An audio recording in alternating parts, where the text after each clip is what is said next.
प्रशासन का ही कुछ लोग था और प्रशासन के कुछ लोग जो हमारे साथ में मिल गए, आंदोलन करने वाला के साथ में मिल गए और मिल के भगदड़ किए और आंदोलन को जो हम लोग शांतिपूर्ण कर रहे थे उसको लोग तोड़ने का काम किया है। कैमरा तो किसी का ग्राम स्थान नहीं बताती है, लेकिन इनका एफआईआर में देखिएगा कि नाम के साथ साथ गांव का भी नाम है। इवन उनके साथ में गांव में क्या बोला जाता है उनका भी नाम इस तरह से नौठा नाम दर्शाया गया है। तो कैसे हुआ? बंधुदा को भी दिल में लग रहा होगा कि नहीं जमीन बचना चाहिए, लेकिन वो सरकार में है और उसकी बेटी मंत्री है तो सरकार के विरुद्ध तो बोलेगी नहीं। तो रोपा किया हुआ, बीड़ा किया हुआ को रोपने नहीं दिया गया। आप बताइए कि कैसे गरीब आदमी के घर में खेत में अन्न जाएगा। भले जी हम लोग के बीच से गुरुजी चले गए, लेकिन जल जंगल जमीन की लड़ाई को हम लोग को बता के गए हैं। अगर आदिवासी समाज में कभी इस तरह से घटना होता है, कोई उनकी जमीन को छीनता है, तो आदिवासी कभी चुप नहीं होगा, आदिवासी हरदम लड़ेगा। समाज की अगुवाई के लिए उसको हम लोग माने थे, अगुआ माने थे कि चंपैदा हमारे बीच में होंगे, वो हमारे अगुवाई को आगे ले जाएंगे। एक नेतृत्व उसको मान रहे थे, लेकिन हम लोग बीजेपी का है ऐसा नहीं माने थे। सुरेश बैठा का क्या कहना है कि 90% आदिवासी हमारे साथ है और 10% आदिवासी जो दलाल प्रवृत्ति के हैं वो आंदोलनरत है। ऐसा नहीं, झारखंड में आग लग चुका है, चारों तरफ आग लग चुका है। आप चाहे हम लोग को जेल भेज दे, लेकिन आंदोलन कभी रुकेगा नहीं। 24 अगस्त 2025 यह दिन इतिहास के पन्नों में लिखा जाएगा, क्योंकि उस दिन राजधानी रांची के काके नगरी इलाके में जो हुआ वो ज़रूर आने वाली पीढ़ी को जानने और समझने की ज़रूरत है। एक नया उलगुलान हुआ है, एक आंदोलन की शुरुआत हुई है। लगातार ज़मीन बचाने को लेकर आदिवासी समाज फ्रंट लाइन में रहा है, लेकिन इतनी भारी भरकम भीड़ के साथ किसी ज़मीन पर उतरना, हल जोतना, रोपा रोपना, ये बिल्कुल इतिहास लिखने जैसा है। फिलहाल इतिहास तो लिखा जाएगा, लेकिन हाँ, उससे पहले एफआईआर हुआ है। हमारे साथ अमर तिर्की जी हैं, सामाजिक कार्यकर्ता हैं, और इनके ऊपर भी एफआईआर हुआ है। 85 लोगों का टोटल एफआईआर हुआ है काके थाना में। और कहीं ना कहीं यहाँ पर चीज़ें निकल कर आ रही हैं कि अपने ही कुछ ऐसे लोग हैं जिन्होंने नाम देने का काम किया है, नाम के साथ पिता का नाम देने का काम किया है। मतलब यहाँ भी समाज के कुछ लोग ऐसे हैं जो अपने ही समाज को गर्त में डालने की कोशिश कर रहे हैं। ऐसा हमने सुना है अमर जी कि कुछ अपने ही लोग हैं जो नाम देने का काम किया है थाना में बैठ के। सबसे पहले लोकतंत्र 19 के प्लेटफॉर्म को जोहार करेंगे और नमस्कार करेंगे और हुल जोहार। सबसे पहले अपनी बातों को रखने से पहले मैं शिबू सोरेन को स्मरण करना चाहूँगा। और ये नगड़ी आंदोलन जो बृहद रूप रहा, इसका आदर्श और इनका प्रेरणा कहीं से मिलता है तो शिबू सोरेन के किया गया कर्म, उनके किया गया बलिदान से, उनका किया गया पृष्ठभूमि से ये आंदोलन का रूपरेखा तैयार हुआ है। और इस आंदोलन में कहना चाहेंगे कि जिन लोगों का भी नाम आया है, 78-77 जितना लोगों का नाम है, 85 लोगों का नाम आया है, वो नाम बहुत बढ़िया सजा के एक दिन ड्राफ्टिंग करके आया गया है। हम कहना चाहेंगे कि कैमरा तो किसी का ग्राम स्थान नहीं बताती है, लेकिन इनका एफआईआर में देखिएगा कि नाम के साथ साथ गाँव का भी नाम है। इवन उनके साथ में गांव में क्या बोला जाता है उनका भी नाम इस तरह से नौठा नाम दर्शाया गया है। तो ये कैसे हुआ? तो सरकार आंदोलन को शुरू से दबाना चाहती थी, जानते थे कि कोई भी आंदोलन अगर शांतिपूर्ण रहता है तो उसको सफलता मिलता है, लेकिन कोई भी आंदोलन को दबाना है तो उसको आपको अहिंसा का मार्ग को अपनाना पड़ेगा। उस दिन क्या हुआ कि प्रशासन का ही कुछ लोग था और प्रशासन के कुछ लोग जो हमारे साथ में मिल गए, आंदोलन करने वाला के साथ में मिल गए और मिल के भगदड़ किए और आंदोलन को जो हम लोग शांतिपूर्ण कर रहे थे उसको लोग तोड़ने का काम किया है। तो हम कहना चाहेंगे कि ये आंदोलन ऐसे ही नहीं रुकेगा। ये आंदोलन अब झारखंड में आग लग चुका है, चारों तरफ आग लग चुका है। आप चाहे हम लोग को जेल भेज दे, लेकिन आंदोलन कभी रुकेगा नहीं। क्या शिबू सोरेन आंदोलन कर रहे थे, क्या उनको जेल नहीं हुई थी? उनको भी जेल हुई थी, उनको भी जंगल में रहना पड़ा था, उनको भी कारावास हुआ था। आंदोलन रुका? आंदोलन नहीं रुका, बल्कि झारखंड आंदोलन और तेज हुआ और झारखंड राज्य हम लोग को प्राप्त हुआ वीर शिबू सोरेन। नगड़ी आंदोलन भी एफआईआर के बाद तेज होगा जी। नगड़ी आंदोलन एक बारूद की तरह फैल जाएगा। यहाँ पर जिस तरह से उन्होंने आक्सू गैस का गोला बरसाया है, उसी तरह यहाँ से चिंगारियों के पूरे देश स्तर पर अभी आदिवासी जमीन बचाने के संघर्ष है, उसमें ये मैसेज चलने का काम किया है। और निश्चित तौर पर हम कहेंगे कि इस आंदोलन का बड़ा रूप देखने को मिलेगा। अगर सरकार अगर बैकफुट पे नहीं आती है तो इसको बड़ा आंदोलन का स्वरूप को झेलना पड़ेगा। अमर जी, एक सवाल है कि अभी आप शिबू सोरेन के नाम से हमसे बातचीत करना शुरू किए हैं, लेकिन शिबू सोरेन का जो मुखौटा लगाकर आप लोग उस दिन आए थे खेत में, शिल्पी नेहा तिर्की जो कृषि मंत्री है कह रही हैं कि आप लोग बड़ी राजनीति कर रहे हैं। बताइए, शिबू सोरेन का मुखौटा लेकर आप लोग खेत में आ गए। हम लोग शिबू सोरेन को आदर्श मांगते हैं और आंदोलन करने की प्रेरणा हम लोग शिबू सोरेन से ही सीखे हैं। तो शिबू सोरेन को आदर्श मान के जल जंगल जमीन को बचाने के लिए हम लोग वहां पर आए थे। लेकिन उनका कहना है कि उनकी चिता अभी ठंडी भी नहीं हुई है और आप लोग राजनीति करना शुरू कर दिए।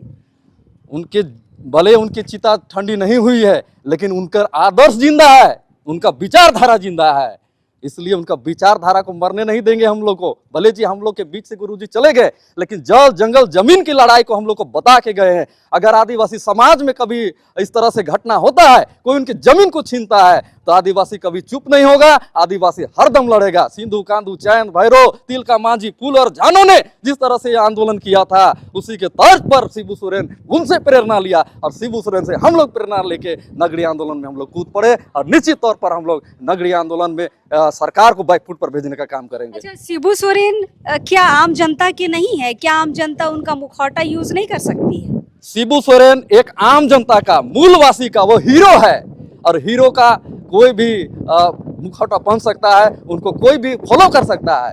हीरो हम लोग उसी को मानते हैं जो समाज के लिए नायक होता है, जो समाज के लिए करता है, हम उसी को हीरो मानते हैं। और उस दिन शिबू सोरेन को हीरो मान के लोग मुखौटा बना के आज आया और अपना आंदोलन में भाग लिया। कहीं से बीजेपी का कोई नेता नहीं था, मैंने उस क्षेत्र में था, वहां पर आंदोलन में था, केस खा गया, कोई दिक्कत नहीं है, लेकिन पर झूठ बोलना नहीं चाहिए, सही बोलना चाहिए। आंदोलन में चंपई सोरेन इस आंदोलन को लीड कर रहे थे, हाउस अरेस्ट कर लिया गया उनको। उनके नाम आने से लोग कह रहे हैं कि बीजेपी प्रायोजित था। जी बिल्कुल नहीं, बीजेपी प्रायोजित ये आंदोलन नहीं था। इसलिए मैं बताना चाहूंगा कि बीजेपी प्रायोजित रहता तो बीजेपी प्रदेश अध्यक्ष सबसे पहले आते, तमाम कार्यकर्ता बीजेपी के पहले आते हैं। लेकिन देखिए, जब भूमि का आंदोलन होता है ना, आदिवासी सेंटिमेंट से जुड़ जाता है। आदिवासी जल जंगल जमीन की रक्षा के लिए कहीं भी होगा ना, वो आएगा। इसलिए उसको आमंत्रित किया गया था, उसको हम लोग गार्जियन माने थे, पार्टी बल की नहीं, समाज की अगुवाई के लिए उसको हम लोग माने थे, अगुआ माने थे कि चंपईदा हमारे बीच में होंगे, वो हमारे अगुवाई को आगे ले जाएंगे। एक नेतृत्व उसको मान रहे थे, लेकिन हम लोग बीजेपी का है ऐसा नहीं माने थे। चंपई जी को थोड़ी बुलाए थे, और लोगों को भी बुलाए थे। जितने भी आदिवासी सांसद विधायक बने हैं, उन सारे लोगों को हम लोगों ने आमंत्रित किया था इस नगरी आंदोलन में। अमर जी, बंधु तिर्की भी बोले थे कि किसी भी हाल में यहाँ पर इंस्टू नहीं बनेगा। फिर बंधु तिर्की का एक्टिविटी थोड़ा कम हो गया, क्यों कम हो गया? क्या इस पे सोच पा रहे हैं? बंधु तिर्की का एक्टिविटी इसलिए कम हुआ होगा, मेरा मानना है कि बंधु दा को भी दिल में लग रहा होगा कि नहीं जमीन बचना चाहिए, लेकिन वो सरकार में है और उसकी बेटी मंत्री है, तो सरकार के विरुद्ध तो बोलेगी नहीं।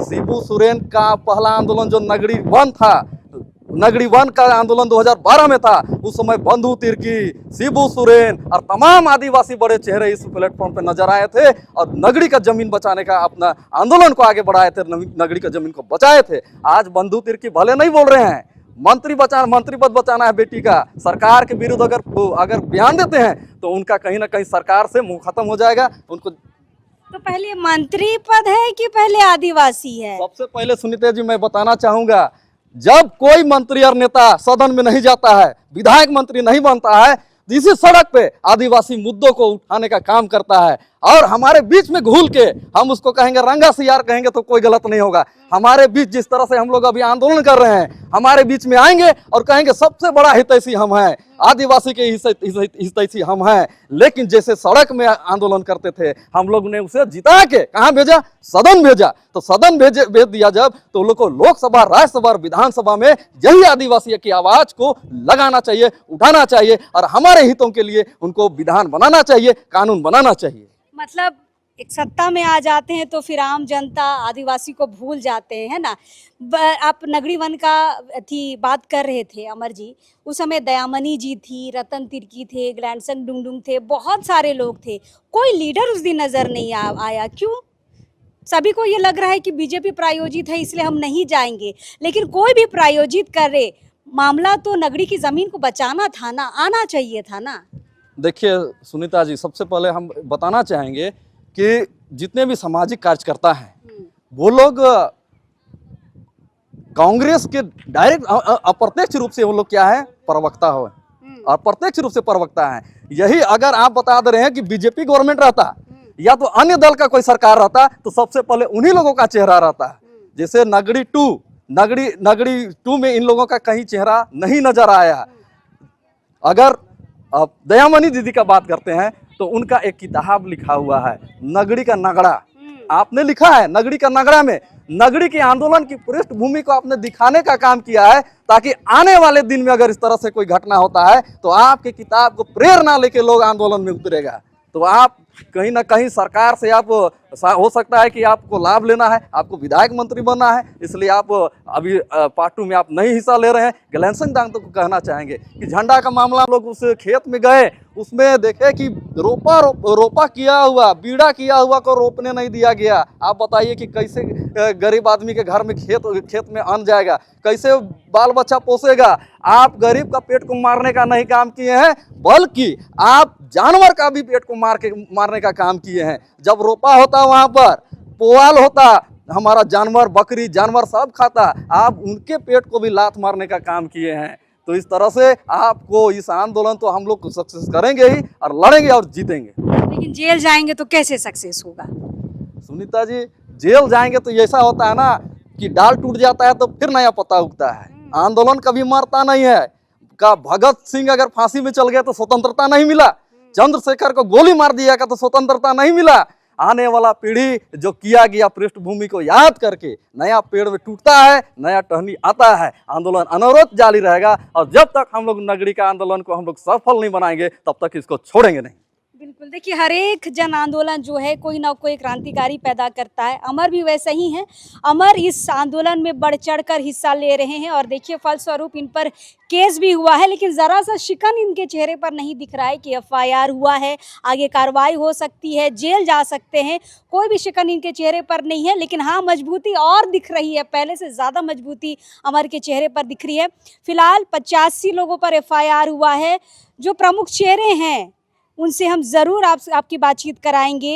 एफआईआर होने के बाद उनकी क्या प्रतिक्रिया है, आरोपों पर क्या प्रतिक्रिया है, और ये आरोप किस पर लगा रहे हैं कि कौन है वो इंसान जो थाना में बैठकर सभी के नाम देने का काम किया है, नाम के साथ बाप का नाम देने का काम किया है, पता देने का काम किया है। सभी से हम राय पूछेंगे, ज़रूर जानना चाहेंगे हम भी कि कौन है वो व्यक्ति। जानना चाहिए अमर जी? बिल्कुल जानना चाहिए कि हम ही लोगों के बीच में, जैसे आपको महाभारत का लड़ाई होता है तो कोई ना कोई अपना आदमी होता है, तब जाके महाभारत का लड़ाई होता है। अब रामायण का लड़ाई में भी अपना आदमी था, तो उसी तरह से हमारा ये सरकार तो जानती है। सरकार बुद्धिजीवी को पहले रखती है, आईएएस चलाता है सरकार, ना कि विधायक लोग चलाता है। वो लोग दिमाग लगाता है कि किस शतरंज के मोहर से किसको निकाला जाए।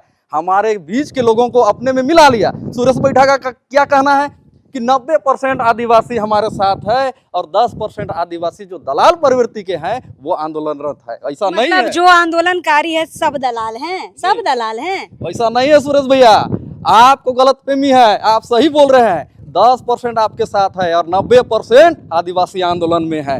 आप एक एक चेहरा को जानते हैं, एक एक लोगों को जानते हैं कि इस क्षेत्र में कौन लोग आंदोलन करता है, कौन राजनीति करता है और कौन लोग दलाली करता है। चलिए और चेहरे हैं, उनसे भी हम रूबरू होंगे, उनकी भी प्रतिक्रिया लेंगे। चलिए अभी इस वक्त के लिए जोहार रहे।